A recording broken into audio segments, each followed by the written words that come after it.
کیا کریں کہ ہمارے روح کو تقویت ملے تاکہ ہمارا بدن اس کے تابع ہو جائے۔ بس جو جتنا طاقتور ہوگا دوسرے کو اپنی طرف وہ راغب کرتا چلا جائے گا، اپنے تحت فرمان کرتا چلا جائے گا۔ تو ہمیں بدن کو اگر طاقتور کریں گے تو روح ہماری کمزور پڑ جائے گی، اور روح کو طاقتور کریں گے تو بدن اس کے تابع ہو جائے۔ میں نے بہت سارے مرد دیکھے ہیں جو میدان سے بھاگ رہے تھے، اور ہم نے کچھ عورتیں بھی دیکھی ہیں جو مردوں کو مرد بنا رہے تھے۔ تو یہ کوئی ضروری نہیں ہے کہ مرد ہی آگے رہے گا، جس کی روح مضبوط ہوگی وہ سربراہی کرے گا، وہ آگے جائے گا، وہ ترقی کرے گا، وہ آگے بڑھے گا جس کی روح مضبوط ہوگی۔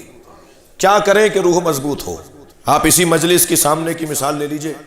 اس مجلس میں بہت سارے لوگ ایسے بیٹھے ہوں گے کہ جنہیں تکیہ، غلاف، گدا، مسند کے علاوہ بیٹھنے کی عادت نہیں ہے، لیکن جیسے ہی فرش اعضاء پر آئے جوتیاں اتار کر آئے ہیں اور تنگ ہو کر بیٹھے ہیں۔ یہاں بدن کو تکلیف ہو رہی ہے مگر روح کو غذا مل رہی ہے۔ تو کیا کریں کہ ہماری روح مضبوط ہو جائے؟ تو یہ طے کر لیں پہلے تو میں اپنے ان بچوں اور جوانوں سے کہہ رہا ہوں کہ ہمارا ایجنڈا، ہمارا مطلب، ہمارا مقصد حیات یہ ہے کہ کسی طرح سے ہماری روح مضبوط ہو، طاقتور ہو، وہ خود بخود ہمارے بدن کو اپنے تحت فرمان بنا لے گی۔ اور جن کی روحیں مضبوط ہوتی ہیں نا، جملہ ہدیہ کروں گا، جن کی روحیں مضبوط ہوتی ہیں، اگر بڑھاپے سے ہاتھ کانپ بھی رہا ہو تو ان کا چلتا ہوا قلم لکھتا ہے سلمان رشدی واجب القتل ہے۔ تو ایک جملہ پوری دنیا میں انقلاب بپا کر دیتا ہے۔ روح کو مضبوط بنانا ہے تاکہ ہمارا بدن اس کے تحت فرمان رہے۔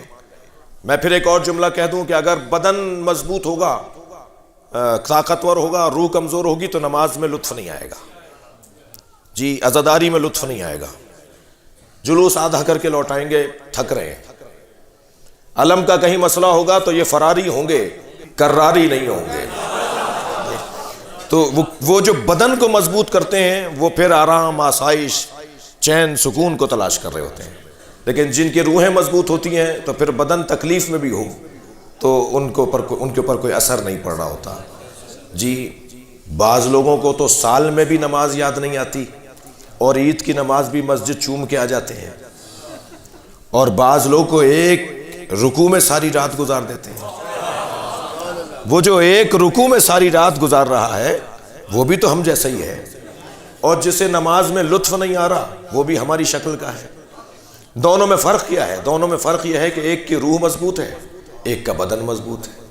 آیت اللہ نخت کی ان کے شاگرد فرماتے ہیں کہ میں حرم امام رضا میں داخل ہوا تو میں نے انہیں رکوع میں دیکھا، اول شب تھا، میں حرم مولا رضا میں زیارت کے لیے گیا اور نماز فجر سے کچھ پہلے تجدید وضو کے لیے باہر آیا تو حرم امام رضا کا پورا صحن برف میں ڈھک چکا تھا، چھپ چکا تھا، اور ایک برف کا ٹیلا مجھے نظر آیا۔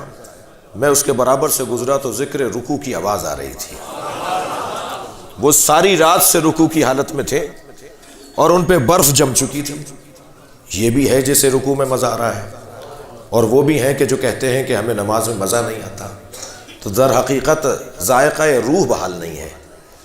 تو روح کو مضبوط کریں، کیسے کریں؟ مشق کرنے سے ہوگا، تمرین کرنے سے ہوگا، ممارست سے ہوگا۔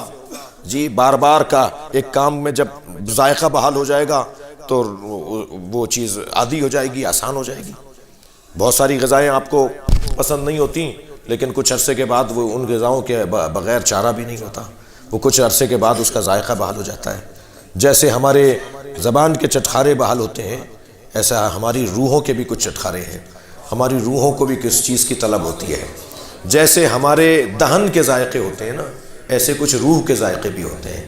بعض لوگ عجیب سے لگتے ہیں کہ یہ صبح سے شام تک 10 مجلسیں کر کے بھی نہیں تھکتا، ہم تو ایک مجلس میں تھک جاتے ہیں۔ تو بھائی مسئلہ تمہارے بدن کا اور اس کی روح کا ہے۔ اس کی روح اتنا ذائقہ لے چکی ہے ذکر حسین میں کہ یہ اس وقت تک چین ہی نہیں پاتا جب تک کہ ذکر حسین میں شریک نہ ہو جائے۔ یہ سارے مسئلے، یہ مثالیں جلدی میں نے دے دی کیونکہ وقت بہت زیادہ ہو گیا، کہ سارے مسئلے روح اور بدن کے اختلاف کے ہیں اور ترجیحات کے ہیں۔